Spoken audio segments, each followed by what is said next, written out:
તમે ધારાસભ્યની ગરિમા એને લજવી છે, તમે આબરૂ કાઢવાની વાત કરો છો, તો ગુજરાતની જનતાએ તમને વિકાસના કાર્યો કરવા માટે થઈ અને વિધાનસભામાં મોકલ્યા હતા.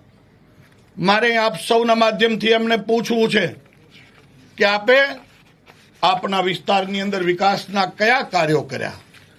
આપે એ માતા બહેનોની યોજનાઓના લાભો કોના ઘર સુધી પહોંચાડ્યા?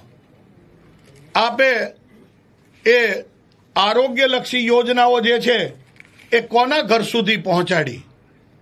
આપે વિકાસના બદલે નફરતની દુકાન શરૂ કરી છે.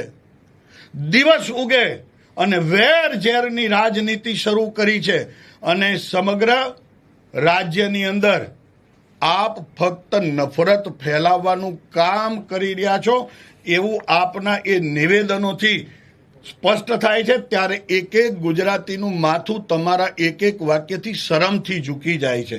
તમારો વાણી વિલાસ એ ગુજરાત જે છે એ તો વિવેકને સમજે છે.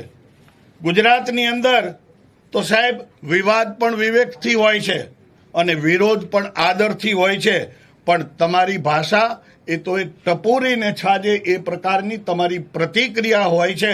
ત્યારે તમારી એ પ્રતિક્રિયા એનું હું નિંદન કરું છું અને તમારા શબ્દોને હું વખોડું છું.